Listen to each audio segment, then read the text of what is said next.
Playing. Is there anybody out there?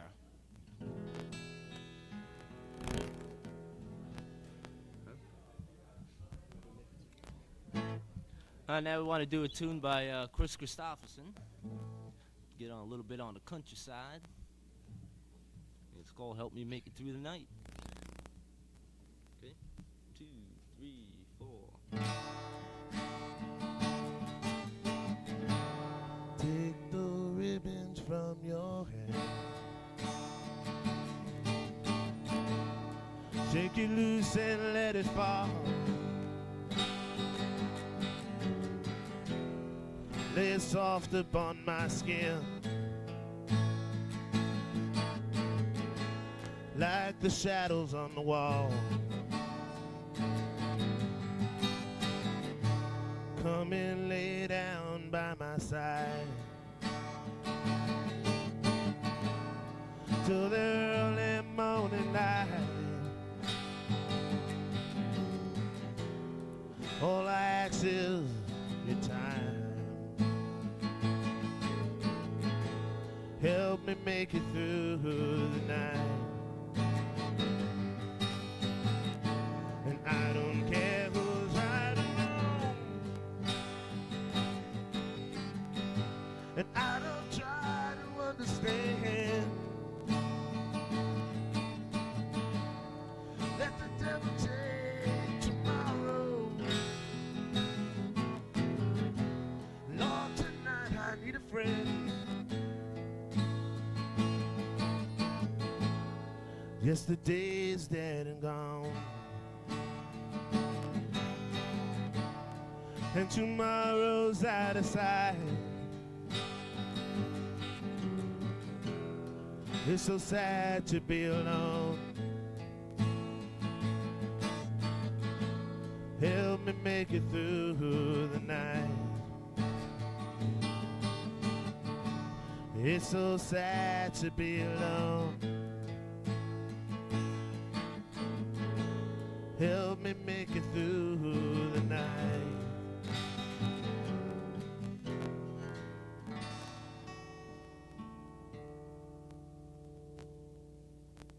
Me and Julio, ready? 1, 2, 1, 2, 3, 4.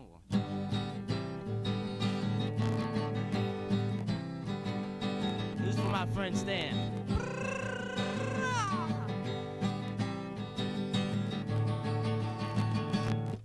Well, Mama Pajama, she rolled out of bed and she went to the police station.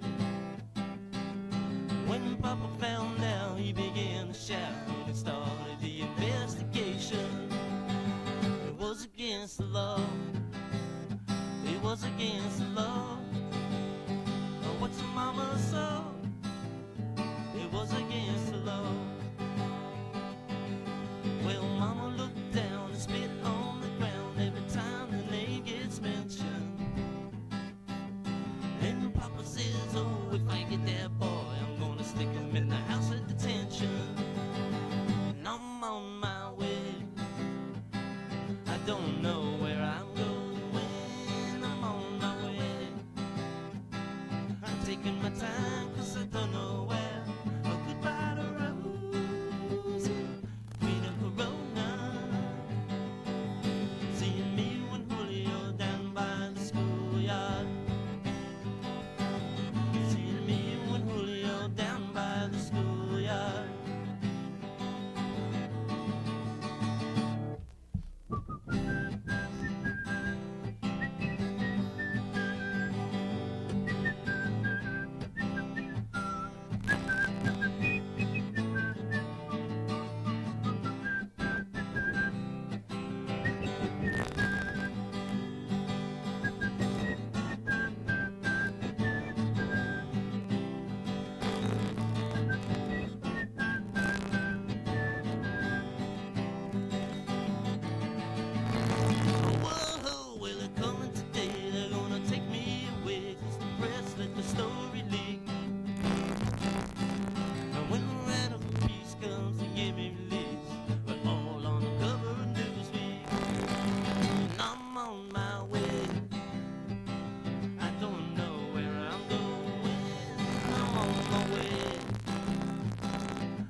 Thank you. I want to remind everybody, don't forget, get them phones ringing. I guess these people are still far, far short of their goal. They're not even halfway there, so come on, help them out here. These guys are here all year long. When you're at home, nice and warm in your bed during the winter nights, they're here putting on shows. I know you can help them out, throw them a couple bucks anyway. The numbers are 856-1372, 856-1481, and 856-1547.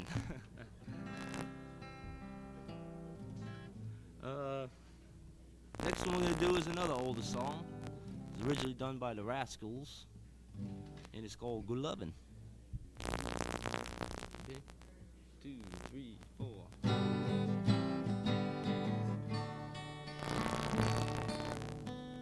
Technical difficulty.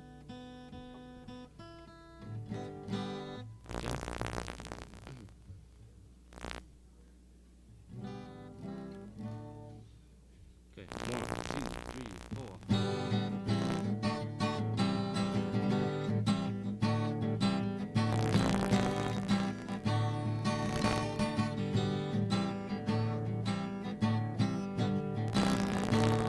Well, I was feeling oh so bad, oh so bad. I had some feeling that no matter what I had, What I had, I said now doctor, doctor, oh Mr. MD, doctor, can you tell me doctor, what's ailing me? doctor. He said yeah, yeah, yeah, yeah, yeah. All I need, all I really need It's good loving, oh give me good love. good loving, All I need is love. good loving. I got to have it, oh baby, good love. Come on, baby, Come on, baby, squeeze me tight. squeeze me tight. Don't you want your baby to feel alright? Be alright, Well, I said now, baby, baby. well, it's for sure. It's for sure. Well, I got the fever, baby, you got the cure. Got to cure. She said, yeah, yeah, yeah, yeah, yeah, yeah, yeah, yeah, yeah. All I need, all I really need. It's good loving, Oh, give me good love. good loving, All I need is love. good I loving. got to have it, oh baby, good love.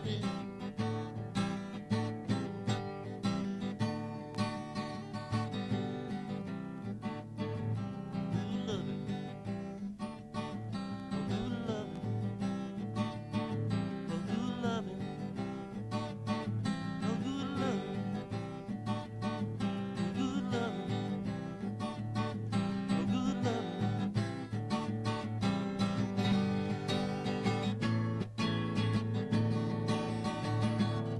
Good Oh, loving, give me good love. good loving, All I need is love. good loving, All I want is love. good Oh, loving, give me good love. good loving, All I want is love. good We're loving, loving early in the morning. good We're loving, loving late at night. good loving, All I want is love. good loving, All I need is love. good loving, All I want is money. good loving, Send me access, ain't money. good loving, All I want is money. good loving, Money early in the morning. good loving, Early in the evening and night. Money, money, money, money. Send us money, money, money. Oh, send us more money, money, money. All I want is money. Well, all they need is money. Send them more money. All they need now is baby more money.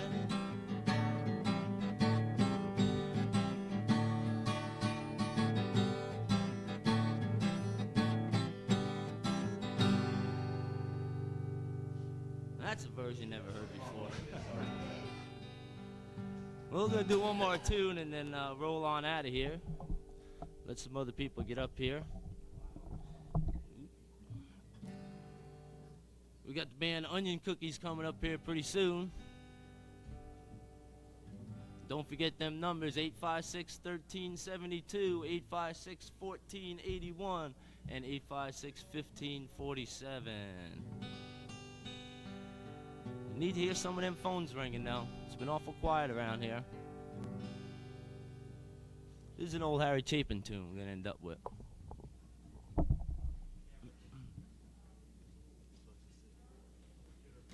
Yeah. Starts at A minor, right? Starts at A minor. Yeah, no, goes back to Ready? 1, 2, 3, 4.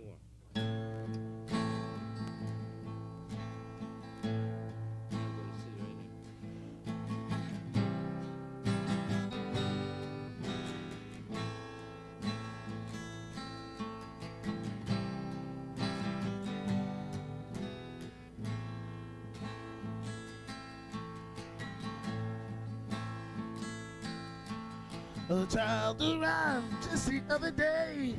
He came to the world in the usual way, but there were planes to catch and bills to pay.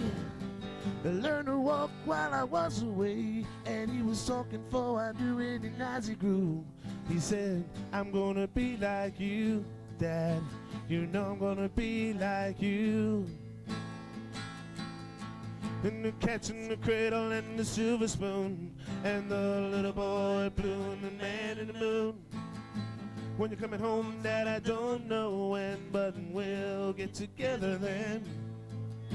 You know we'll have a good time then.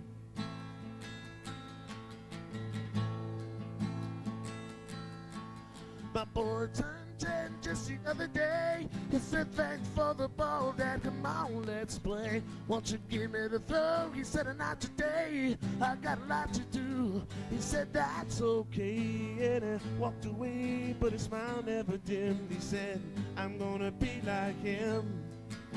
You know I'm gonna be like him.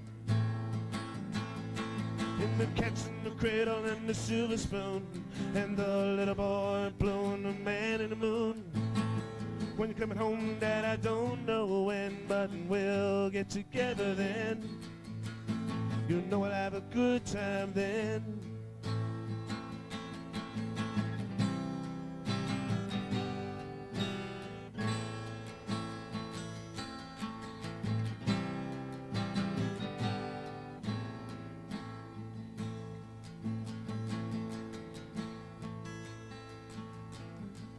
My boy came from college just the other day. So much like a man, I just had to say, son, I'm proud of you. Can you sit for a while? He shook his head and he said with a smile, what I'm feeling like, Dad, is to borrow the car keys. See you later, can I have the please? Then the catch in the cradle and the silver spoon, and the little boy blue and the man in the moon. When you're coming home, son, I don't know when, but we'll get together then. You know we'll have a good time then.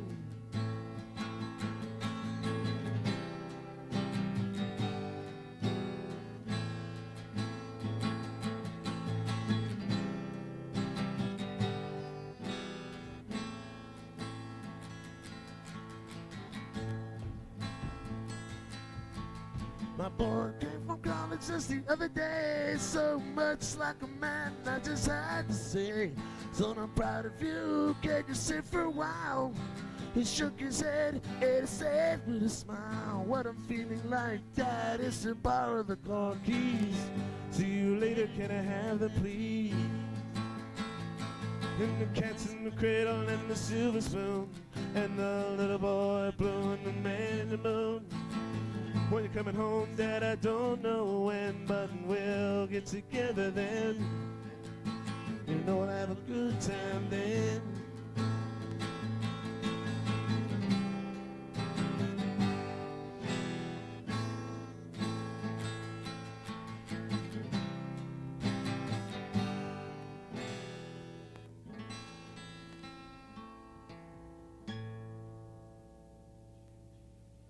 Hey, well, thank you very much.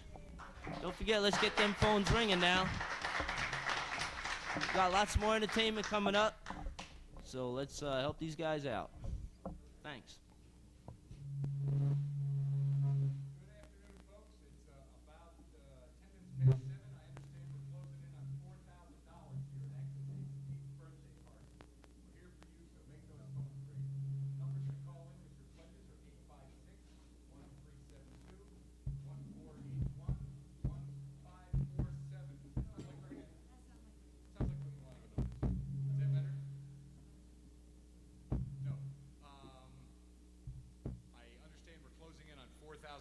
Here at Access 8's 8th birthday party.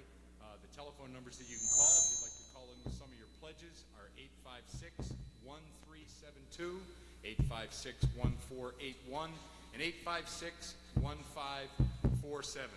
My name is Steve Butler, and I'm glad to be here with a lovely young lady from the VFW Post 161 Ladies Auxiliary, Connie Pinkett. I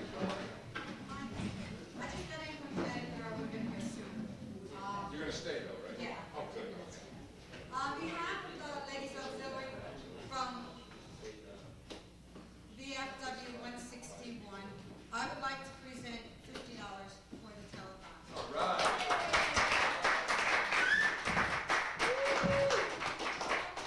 I know you have advertised for us for many functions that we've had at the post, and we just keep up the good work. And on behalf of my husband and I, Stanley, I would like to give another $20. From Stanley and Connie Pinkett. Okay, how about that? Let's take it out. That is from Russo Plumbing, Post 161. My mother's birthday. Oh, really? I got to ask you a couple of questions though on Access 8 while we're here. How long have you been watching? What do you like best about the shows you've seen? I watch all the time. We've been watching ever since Access 8's come on, Stanley and I, as you well know. Yes, You yes. know Stanley. And, well, I like to keep the country strong because I'm part of that organization also. But basically, we watch to find out what's going on in the community, basically. And the bulletin board is great. And all I can say is I want to make one more statement. Any of the ladies auxiliary who are out there and want to make a donation, don't forget, call in those numbers. They're being flashed on the TV. Okay, you heard Connie. She's going to come to your house and threaten you with your life if It you wouldn't don't be call the in. first time. Okay, once again, $50 from VFW Russo Fleming, Post 161, the Ladies Auxiliary, and $20 from Stanley and Connie Prinkevich. How about that? Thank you. Thank you, Connie. I'm glad to be back. It's been a while since I've been back in Access 8. I've gotten some pleasant surprises today with some people I haven't seen in a lot of years. It's a very exciting time. It's 8 years since we went on the air. We've been out there serving the community for you guys. This is the one time during the year that we ask you to help us out a little bit down here so that we can keep all these shows going here on Access 8 television. Without any further ado, over on camera 2, I'd like to introduce the next musical act for you here at Access 8 TV's 8th birthday party. Here we go with Onion Cookies. Let's bring them out.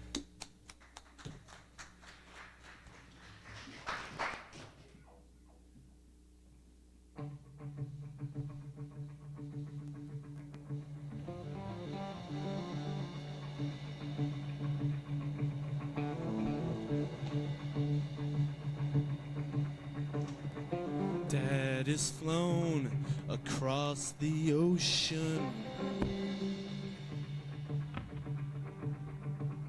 leaving just a memory.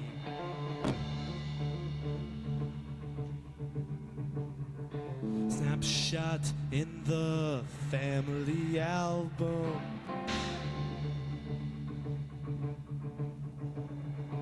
Daddy, what else did you leave for me?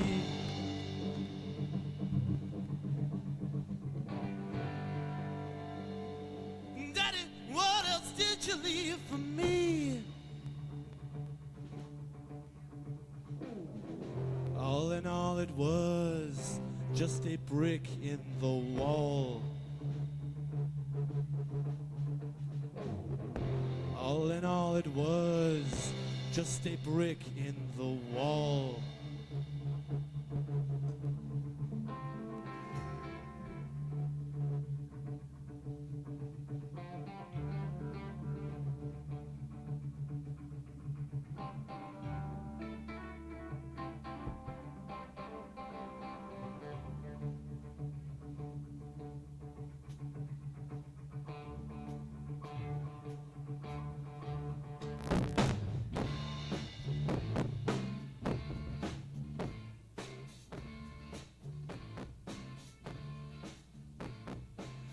We don't need no education.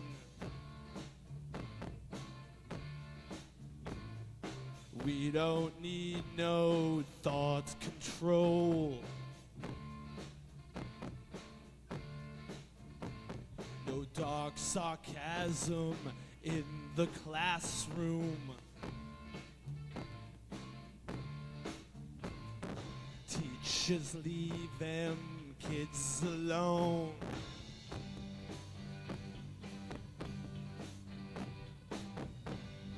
Hey, teacher, leave them kids alone. All in all, it's just another brick in the wall. All in all, it's just another brick in the wall. We don't need no education.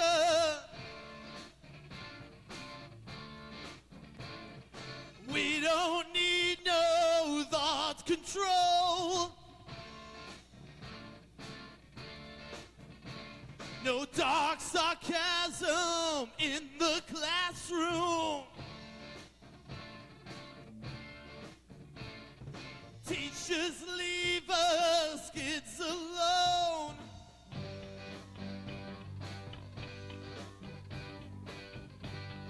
Hey, teachers, leave us kids alone.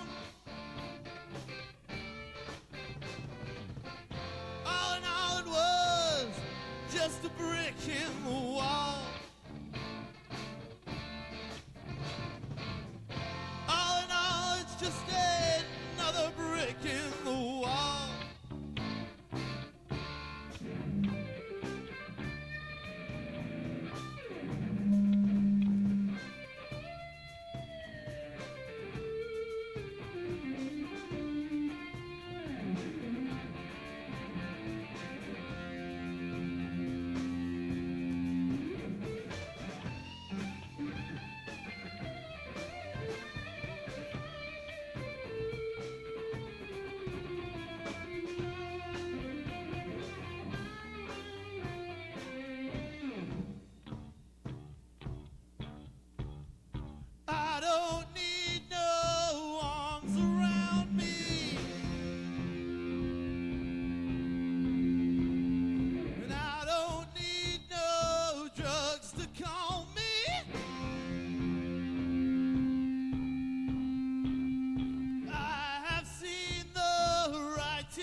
support us local bands. There's plenty of them around here. Pledge, give your pledge. Please, we need the money here. And we'll be appearing tomorrow at the Hot Rod Saloon with a band called Delay and a band called POA? PTA, I'm sorry. All right, this next song we're going to do, it's All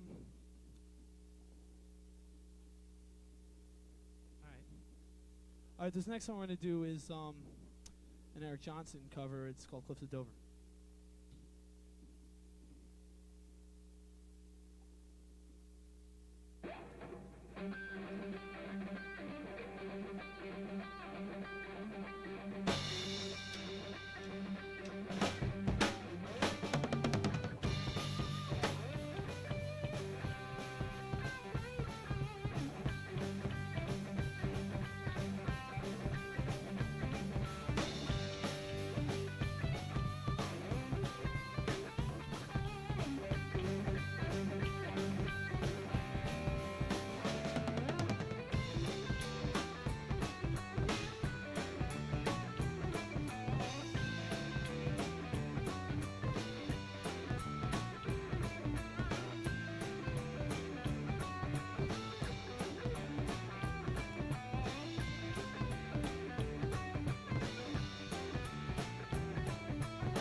Said you guys had to run. All right, give him another 5. Next song we're going to do. It's about the abuses of alcohol. It's an original of ours called Whiskey Coffee. It's okay.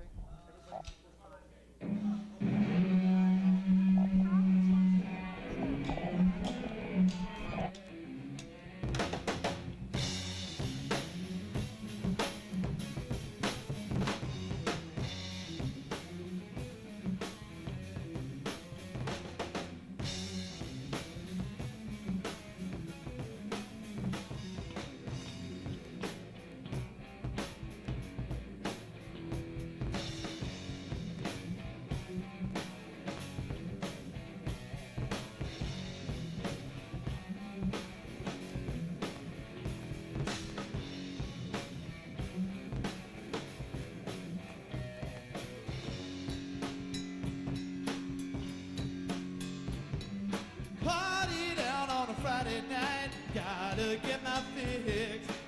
Caress a bottle till I forget my name. Mom and Dad getting on my back, they don't know my blues, no. Mr. Daniel's gonna take away my pain. See my life waste away, shot after shot. Come on and drink me down. Have a drink on me, come seal my whiskey coffin. Burning my J.D. Hale, jump in my vodka grave. When night becomes a bore, I make love to the whiskey whore. She clears my blooded mind, sends me on my merry drunken way, yeah.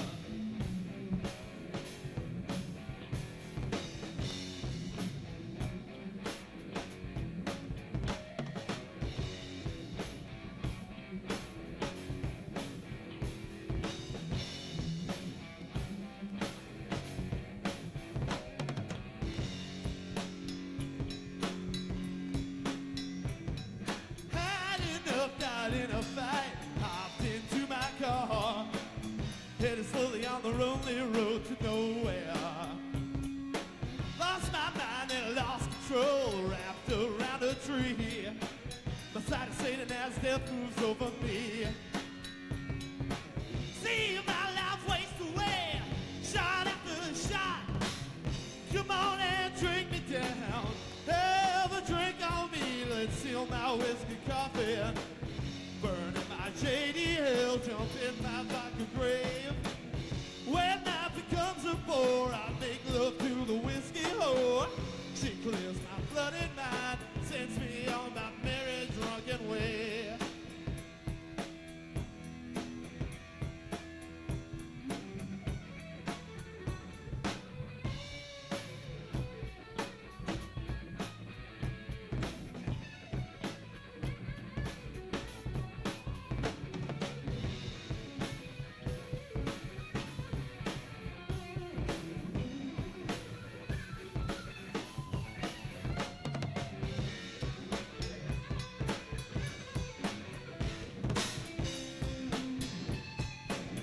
Have a drink on me, come seal my whiskey coffee.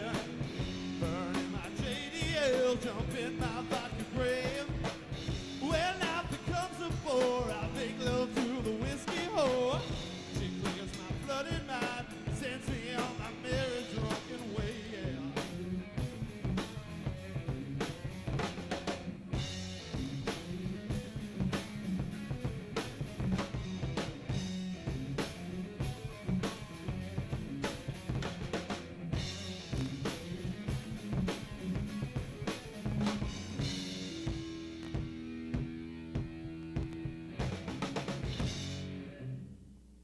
Thank you very much. Okay, do we have anybody? Do we have anybody? We're slowly reaching the point of visual contact. If everybody just please stand by. We'll reach the altitude of 2,000 feet. Okay, that was Onion Cookies. Ah, Access 8. Here we are. Where am I? Well, that was Onion Cookies, ladies and gentlemen, and thank you for staying with us on Access 8's 8th birthday for the telethon that we're doing. Tonight we have a very special guest from Newburgh. Newburgh, see, another storyteller from one story to another. It's Narrowsburg. The editor of the River Reporter, Glenn Pontier, a former resident of Port Jervis, is going to tell us a few tales of our storytelling event this evening. So please welcome Glenn Pontier. Well,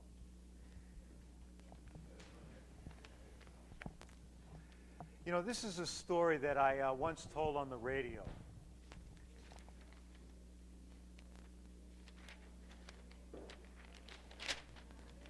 It's in the tradition of Marcel Marceau.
Well, you know, there's all kinds of stories, and those of you that were following that one will know that it worked better here on Access 8 than it did on the radio. And some of you may be able to figure out why, but I'd be willing to tell, no, quiet down in front. Just the ones in the back. I'll tell just the ones in the back. Listen, I'm going to tell that same plot of that story with words this time. Same plot, different story. You see, at one time there was a man who was a tailor. He made clothes, which is what you do when you're a tailor. And he was married to a woman who was a weaver. And she would spin cloth. She would spin yarn and then weave it into beautiful pieces of cloth. And that's what you do when you're a weaver. And the tailor and the weaver were married. A good match. And they would travel all over the world making cloth and then making clothes, and it was great. And while they did this, the woman was weaving on a special piece of cloth. And she would set up her loom, and she would weave gold threads and silver threads. And she designed a wonderful butterfly in the middle of this cloth, and there were flowers around the edge, and fish jumping, and the birds were soaring, and she worked on this all of her life. And the tragedy of this story is that the day she finished the final shuttle of thread, the final beating on the warp, the cloth was done, and the woman died. And her husband took that cloth, and he was so broken and upset that he had lost his companion and the worker and his wife, that he took that cloth and he fashioned a coat out of it. It was a full-length coat with a great big wide lapel. It had great big puff sleeves that came down with huge cuffs. And he'd wear that coat, he'd put that on, and he'd stand up in the front of the boats, and he'd sail across the ocean, and then he'd get off and he'd sell his cloth, and he would sell his clothes. And then he'd put that coat on, and he'd go out to the desert, and and the sun would be beating down, but that coat would protect him from the heat. And then he'd go to the cold north, and it would be cold, and everyone would be shivering, and he'd have that huge coat on, and he wore that coat every place. And one day, he looked down at that coat, and he noticed that the cuffs were all frayed, and the cloth was worn through at the elbows, and it was shabby and not pretty. So he took the coat, and he cut it apart. He undid the seams, and he cut off all the worn edges, and there was just enough cloth left. There was just enough cloth to make a jacket. He sewed up a jacket. It had that butterfly on the back, and on one side, it had one of the fish jumping in and the birds soaring on the other, and you'd see him walking down the street in that jacket. He wore that jacket all the time. He'd wear it when it was sunny or rainy. It didn't matter. He just wore that jacket. But after a while, the same fate befell the jacket that had befallen the coat, and it got worn out. So again, he took his scissors and his seam ripper, and he cut apart that jacket. And he cut off the worn pieces of the cloth, and there was just enough cloth, just enough left to make a vest. Not a vest like this. It was a vest with buttons down, and he had the same butterfly on the back, and it was a vest. You'd see this guy, wherever you saw him, he'd be wearing that vest. He'd be out at the lake fishing, just a swimsuit and his vest. You'd see him in church. He'd have his vest. You'd see him walking down the street. He always had that vest. He wore that vest every place. He didn't care. It was muddy out. He had that vest on. It was a formal occasion. You'd see him with his tuxedo and his vest. He didn't care till one day the vest got all worn out. So he took it off, and he looked at it and cut apart the worn out pieces. And he took the cloth that was left, and there was just enough cloth left from that vest to make a hat. He put that hat on his head, sewed. All that was left was one of the butterfly wings, just that one. And he wore that hat. You'd see him. You go over to his house. He'd be sleeping in bed wearing that hat. He'd go into court wearing that hat. You'd see him in the supermarket. Everybody else took their hats off, not him. Well, one day he was in the shower, you know. He wasn't wearing nothing at all but the hat. He wore that hat so much every place till after a while the same thing happened to the hat that had happened to the vest and to the jacket and to the coat. It got worn out. So he took his scissors and he cut it apart. And he took the cloth that was left, and there was just enough cloth, just enough of this cloth to make some cloth buttons. He put those buttons, sewed them on a shirt, and he'd go walking down the street with his chest sticking out like this.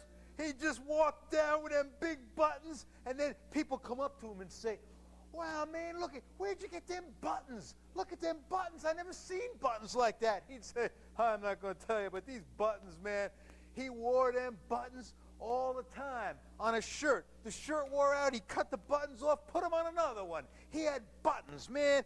These buttons were so cool till one day the buttons got worn out, them cloth buttons. And he took them apart. And he took his scissors and he cut them apart. And he cut off all that worn spot. And there was just enough cloth. There was just enough cloth left to tell you this story. Well, you know, there was, I'm going to tell you another one that's a little less intellectual, you know. I don't really think that was an intellectual story. You know, when I grew up in Port Jervis, it was back in the 50s, and it was the golden age of this town. They hadn't even ripped up all the all of the trolley tracks yet. We'd still find some. They weren't running trolleys in those days, but some of the tracks were still down the road, you know. And I used to walk around from my house out the door and around the corner to the old Sullivan Avenue School. And you know, I went to Sullivan Avenue School to tell some of those kids stories this spring. It was the night after I was down here at Access 8 doing a show. And I went into Sullivan Avenue School, and I walked into the auditorium, and I looked. And up there on the stage was the same curtain that had been there when I was a kid 35 years ago. The same one still said SAS up at the top. And I asked them about it, and they said, yeah, well, we were going to get a new curtain one time, but we had to use the money for something else. Well, someday we ought to have a campaign to get a new curtain for the old Sullivan Avenue School auditorium stage. But when we do, there's got to be enough of that cloth left to tell some good story. Listen, this is a party. This is a birthday party. And my favorite food I'm going to tell you about. But before I do, I want to tell you a ghost story. And this is a ghost story that is going to demand a lot from all of you in the audience. I want quiet down over there. You all, I want you to, and the kids over here, come on. I want you to behave, and I want you to hold your parents' hand. Because how many of you, have a full tank of gas? I drove down here, and I noticed that my gas gauge was almost on the E. And there was a young girl, I think she grew up over in Huguenot, who one time took some of the back roads to visit her boyfriend. Well, let me tell you, it was late one Sunday night, and there she was. Her parents had told her to make sure that she'd put gas in the car before she went.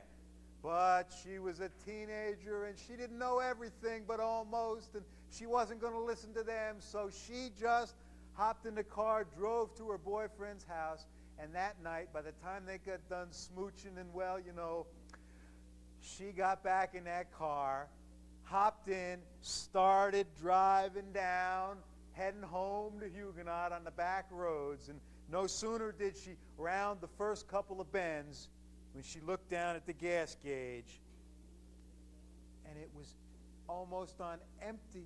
It was on empty, but even when the gauge is on empty, you always got a little left, and she figured she had a little left, so she drove along a little bit, and as she rounded a couple of the bends and went up a big hill, she saw a man standing on the edge hitchhiking. Well, there he was, all dressed in gray. Gray pants, gray shirt, gray vest, little gray cap. His hand was out, thumb up, hitchhiking. Well, she was not about to stop. She may have been foolish, but she wasn't stupid. And as she saw him, his eyes looked at her, and her eyes looked at him. And when you see somebody, and you know that you've seen them, and you catch, that's what happened. And she got a little shiver down her spine and thought, who is that guy? Who is he? She stepped on the gas and drove past and had a very uneasy feeling. Well, now the gas gauge, it's dead. It's flat down. It's below the E, It's not even moving when she hits bumps. It's just done. And she's getting to feel a little panicky. She's later than she should be. Her boyfriend did not leave her in a happy mood. And that man out there hitchhiking, oh my goodness. So she turned another corner, came to the fork in the road, took the right fork, went another half a mile, and there was another guy out hitchhiking.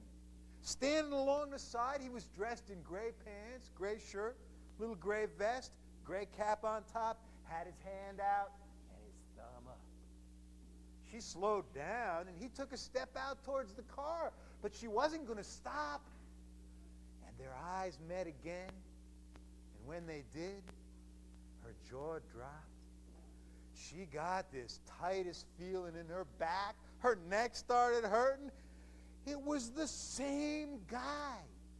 10 minutes and 10 miles later, down the road, the same man hitchhiking out there. She said, this is not possible. Can't be. I know it isn't. It can't be. But their eyes looked at each other. It was the same man. Now the gas gauge is like a burrow, you know, digging down into the bottom. There ain't nothing left. She's wondering how she's driving. She passes the man. She's feeling real upset. And her stomach, you know, is just on the edge of nausea. And her back just so tight. And her head with a boom, boom. She doesn't know what to do till she drives around the bend, goes up to the top of a hill, and at the top, he looks like a deer standing on the edge of the road in the shoulder. And then she thinks, no, it's not a deer. It's a log. Who put that log out in the road? Then she gets closer and realizes it's not a log. It wasn't a deer. It's another man out hitchhiking. Oh, my good. She says, her heart starts pounding. You know what she knew in her mind. Is it the same guy? He's all dressed in gray, you know, with gray pants and a gray shirt, a gray vest and a little gray cap, and he's got his hand out. But he's not hitchhiking, and his thumb's not up. In his hand, he's got a knife. A great, big butcher knife blade. And he waves it at her and takes a step out into the road. Oh my God, she just about dies inside. A knife? The same man? It's impossible. How can he be there? I'm driving fast. It can't be. And as she hits the top of the road, she's not going to stop. But her car runs out of gas. And it just dies the engine. What am I going to do? She comes up to the crest, and the man reaches over to open the door, but her momentum carries her over the top of the road and down the other side, and her spirits go from as low as they could to hope as she starts to pick up speed going down that hill, going down, and at the bottom of the hill, she sees it's a building and a parking lot, and there's a neon sign, and the neon sign goes, Diner, Diner, Diner, Diner. Oh, Diner, Diner, Diner. She is so happy. She is so excited. Diner, I'm saved. I can't believe it. That man, Diner, Diner. Have you ever been that happy to see a diner sign? She's just ecstatic. And she just wheels in, no gas, but the momentum, she wheels into the parking lot. There's only one other car there, but it doesn't look like anybody's in it. And she hops out and she runs up to the door and starts to open the door. And under the Diner, Diner sign, there's a littler neon sign that says, closed, closed, closed, closed. And her heart sinks. She looks back, and behind her, the man is coming down the road, waving the knife. He's walking down the road, taking big steps, and he's kind of swiveling his hips, and his arms are loose, and it doesn't inspire confidence in her. And he's halfway down the road, getting closer. And she looks around, and a sense of panic comes into her. What's she going to do? It's closed. She tries the door. She doesn't have any gas, and she sees a phone booth. Oh, she runs to the phone booth. She's left a purse in the car. She reaches into her pocket. She's got one coin in there, and it's small and feels like a dime, but maybe it's a penny. She runs her fingernail along the edge of the coin, and it's a dime. She's so happy. It's a dime, and she gets into the phone booth, and she puts it in, and she thinks, what number am I going to call? I don't know what. I forgot my number. Now the man is as close to her as you are to your television set. And she can see that he's kind of sneering on his face. And he's kind of drooling a little bit of saliva out, and his tongue is just kind of hanging there. And he's got this knife. And she dials her home number, and she's really panicked. She thinks, please, I hope I dialed the right one. Please, I hope I called the right number. And it stops ringing, and somebody answers it. And it's a strange voice. And she says, please, this is Betsy Johnson. I'm Betsy Johnson. I want to talk to Mrs. Johnson. I want to talk to my mom. I want to talk to my mother. Please, I want to talk to my mother. Now the man is pressed up against the glass of the phone booth. And with a knife, he's taken it and he's stuck it into his arm. And his arm is bleeding. And the blood, he's pushed his arm up against the glass. And his lips are shapen up against the glass. And then he takes the knife and starts to pry open the edge of the phone booth door. And she's got her knee up against it, trying to hold it back. She doesn't know what to do. And the voice at the other end says, yes, this is the Johnson residence. To whom do you wish to speak? She's in a panic now. She can't believe it. And the man is starting to open the door. And she says, I'm Betsy Johnson, please. I want to speak to my mother. I want to speak to my mother. And the voice at the other end says, I'm sorry, Mrs. Johnson can't come to the phone. She's in shock. She's just learned that her daughter has been murdered by a hitchhiker.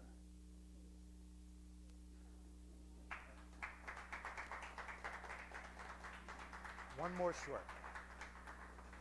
Well, listen, you know, life is a lot like that. And you remember I started, how many of you have a full tank of gas? Look, I wasn't paid by Exxon or Shell or those people, but when you leave home tonight or tomorrow morning, make sure that you fill up with a tank of high test. And if you happen to see a hitchhiker along one of the roads around Port Jervis, and he's all dressed in gray, you know, gray pants and a gray shirt and a little gray cap, don't pick him up. Listen, I just want to leave you with my favorite food and a little bit of advice. Because when I eat my favorite food, it's peanut butter. And what I do is I take a jar of peanut butter, the brand doesn't matter, and I take a spoon and I stick it in, and I get as much peanut butter on that spoon as I possibly can. I defy gravity. And I don't use crackers or jelly or bread. I just stick the whole thing into my mouth at once.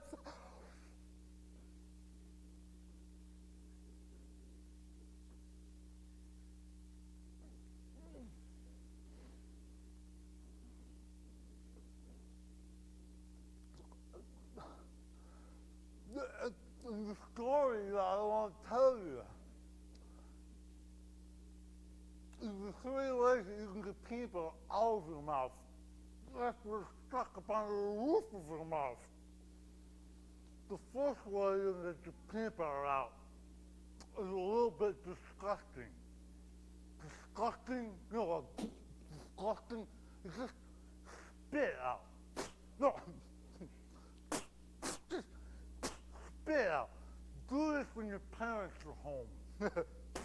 Well, it doesn't work all that good. So the second way you can get peanut butter out of your mouth when it's stuck to the roof of your mouth, take a glass of water. Water, to wash the water, take a glass of water and wash the peanut butter down.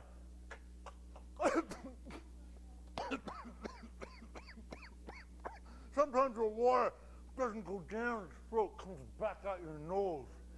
Oh, it really hurts.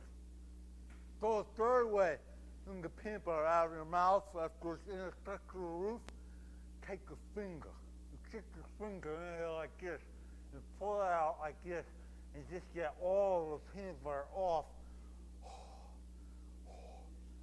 You just get the peanut butter out of your mouth like that, and it works. Well, look, there's three ways to get peanut butter off of your finger after you get it on your finger. The first way is just to shake it off. The second way works a lot better. You take the peanut butter on your finger and you stick it on your arm like this, and it just comes. It doesn't help if you're not wearing a shirt either. So the third way that you can get peanut butter off your mouth, off your finger, is to stick it in your mouth like that. And did I tell you the three ways that you can get peanut butter out of your mouth? Well, if I couldn't, thanks a lot. Call Access 8. Where else are you going to hear goofy stuff like this? Thanks a lot.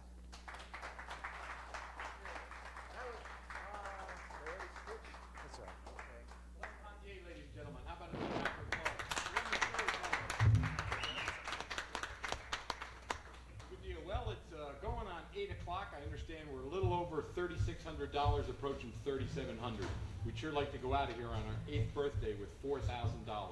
If you like the entertainment you've been watching all day long, give us a call. If you like the programs that have been on all year long, give us a call. And if you're not any of the people that I'm going to read off right now, if you don't hear your name in any of these lists, then you have to give us a call and make a pledge to Access 8. Real quickly, I'd like to go through these to acknowledge the people who have donated and contributed in various ways to our 8th celebration birthday here. Special thanks to Artwork Reproductions for poster paper, the Tri-State Gazette for paper, Hockenberry Furniture for the loan of some furniture for the sets here, Anchor Industries, some handcrafted outdoor furniture that you might have seen on some of the sets this afternoon, Balloons by Nancy for the balloon sets, Sunspot for some plants that they've donated to decorate the sets, Jerry Signs for the big banner, which I'm sure you've seen if you've been with us today. It's just over in Studio 2, Access 8th Birthday Party Telethon. And also Midge Riggs Unique Shop, design and art set props that have been used here today at the telethon. See, there's lots of ways to support us here. Now some folks that have pledged some cash to us, and we're awful glad they've done that. As I said, we're approaching $3,700. Give us a call, make your pledge. Every $50, $1, $5, $10 goes an awful long way. And remember, all the folks that work here, the camera people, the directors, the people that you see on the sets and everything, are all volunteers. No one is paid for their time down here or their services. So give us a hand. Help us out with a pledge. I'd like to thank the following people. Comar Laboratories for $100. Rich Wilson and family for $10. Mayor Joe Riccardi for $10. R.M. Warden for $25. Frank and Faith Herman. And Frank was an Access 8 president, I think around 1986. We got started here at 85. Frank was down here this afternoon contributing some of his time. Deer Park Democratic Committee for $25. Wayne Decker from Cutterbackville, $25. The Tri-State Music Association in Port Jervis, $25. Miss Molly and Mary Ellen Ward for $10. Tom McCarran has pledged $25. Phoebe Cron on Franklin Street here in Port Jervis. And I think Rich had to sing a song for that one, but we thank Phoebe for her $10 pledge to Access 8. John Need from Sparrowbush in memory of Sylvia Need for $25. Paul and Jules Health and Nutrition Center right here on Front Street in Port Jervis, a $100 pledge today. Mayor's Council on Disabilities, $100. Barb Dwyer, one of the council folks, I believe, in Port Jervis, for $20.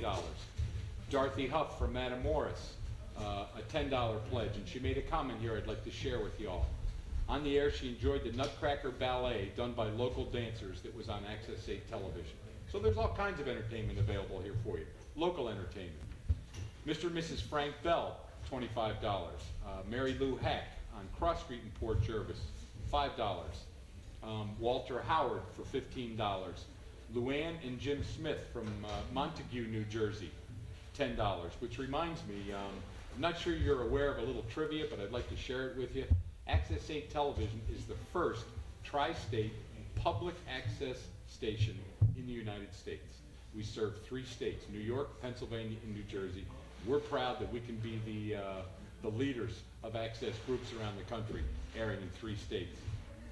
Robert and Joan Cunningham were down today with a $50 pledge. Reese Cutterback from Sparrowbush with a $20 pledge. The Town of Deer Park Republican Committee, $100. The Town of Deer Park in Huguenot, $750.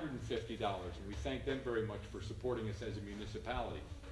Cablevision Industries, a $1,000 pledge to help keep us on the air so that you can continue to enjoy programs that originate locally. Tyler Stevenson from Bennett Street, $10. Doing a great job, says Tyler. How those glasses fit, Tyler? Joe and June Romash from Sutton Gardens. They enjoy country dancing. $10 pledge. Mr. and Mrs. Austin Delaney here in Port Jervis, a $20 pledge. Dave Henry, a $25 pledge. Homer's Restaurant right here in Port Jervis, a $100 pledge. Keith Herman from Montague, $5. Bill Gay from Matamoros, enjoys watching Access 8 television, $25 pledge. Horton and Son Well Drilling and Pumps in Cutterbackville, a $25 pledge. And we're coming down to the end of it. I hope I know Anna Lyon. Okay, Anna Lyon. Tell Ray Aunt Mary is unclaimed. Thank you, Anna, for your $10 pledge and your little bit of humor there for our telethon today. Kraus Photo in Port Jervis, New York, a $25 pledge. And we have a tally so far of $3,782. Good stuff. Good stuff. Our goal before we go off the air is $4,000. There's lots of entertainment left. There's lots of people here that you're going to see on camera. Give us a call. The numbers to call are probably on the bottom of your screen, but if they aren't, here they are. 856-1372, 856-1481, and 856-1547. Those are not winning lottery numbers. They are numbers to phone to make a pledge to Access 8 Television, your public access station. Okay, I have a very honored guest that's seated here on my left. I always call you Mayor Dick Roberts. How you doing, Dick? How you doing, Steve? Good Dick to be Roberts, who is the newly elected Orange County legislator that was elected in the November elections and will be taking over in January. Yes, I will. And it's good to be here. Just the hour I've been here watching, Steve, I'm just so enthused once again to see you, but to see all the volunteers that have been here for many, many years.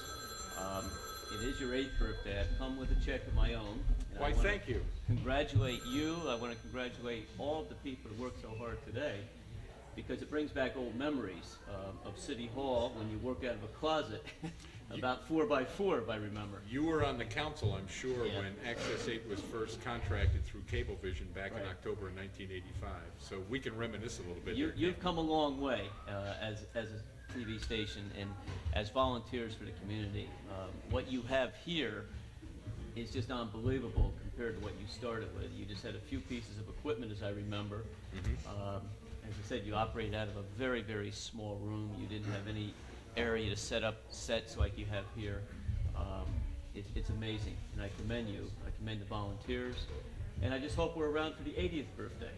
Wouldn't that be nice? And wouldn't we be nice to have a big studio with some trucks with satellite dishes and things? Well, you know, if you keep thinking that way, you will. And as I say, we may not be here, but the station will. You're off to a great start, and in 8 short years, as you just read the contributions from the town of Deer Park, it's amazing now that you're doing the live audio and TV productions of their council meetings. As you said, you're serving not just one state, but 3 states now with New Jersey and Pennsylvania. I don't think any of us originally thought that this would ever happen, probably including yourself. We've talked about that in past years. You and I have talked. Some of the other people in political office have talked. But I think, honestly, when Access 8 first got started, we probably thought that we would be doing some things with the school and some things with local government here because of where we were located. And I don't think anyone at that time had a clue that we'd move out of an 8x10 room, and thank you guys very much for use of the council chambers back in those days, to a facility. And ladies and gentlemen, if you've never been down to our studios, this is about a 3,000 square foot studio. So we've improved our field space, so to speak, probably 20-fold. Yeah, it's great, because now you can do so much more. And as I say, I watch Access 8 quite often, and to see the country and western and the other community programs that you do, it's just great. As well as you still do the government meetings, and I think that's very, very important. But you do have a purpose that's far broader than that, and I think you're reaching out to For our feet to grow into this big shoe that we have, obviously we need more feet to go into that shoe. The money is wonderful, folks. Keep the money coming. It's necessary. But we also need folks need to people. come down. You have to have more volunteers, and I'm sure with the money and the airtime that you've had today, I think people will get interested. I know there's a lot of people in the community who would like to come down and help. It's just that they don't maybe have that urge or that know-how. And I think we have to reach out, those of us that know what the station's all about, have to reach out and bring in some of these volunteers. Once they get down here, I'm sure they're going to stay with you. Yeah, I've basically always said as I've been involved, it's almost as easy as shooting a 35 millimeter automatic camera. Sure. You know, I think some people get intimidated by television, the equipment, and maybe an attitude that they couldn't really help because they're not really that talented and things. But there's lots of ways to help, and you've seen lots of folks helping in a lot of years. And it's good to see like Pat Delaney and the different ones that have come back after being away for a few years. But those are the people that started the station. And that's, they still have an interest, and I think they always will. It's become a part of a lot of us to see Access 8, to see the different programming that's on. It's great. Yeah, I think Will Hoppy was here today. He was one of the originals. Frank Herman, Patrick Westfall, Patrick Delaney. Patrick Westfall was the first president. Yep. And we were trying to recall some of the names. I know Willie Richards, who was Bill involved Richards, with the original David Goldman. Fort Jervis. Dave Goldman's another one. Those folks have come and gone. They've been replaced, but we're glad we're still here. Congratulations, by the way, on your election to Orange County Legislator. I'm looking forward to serving once again. I've been away for 2 years from the political arena, but I'm looking forward to serving not only just Fort Jervis now, but Deer Park and Greenville. It's a new challenge for me, and one that I look forward to. There are a lot of problems in the county, but as I said when I went around this summer campaigning, I think it's a way that I can serve Fort Jervis in a better way too, because hopefully I'll be the voice in Orange County government that can tell people where Fort Jervis is. I know Mayor Worden is very concerned about tourism.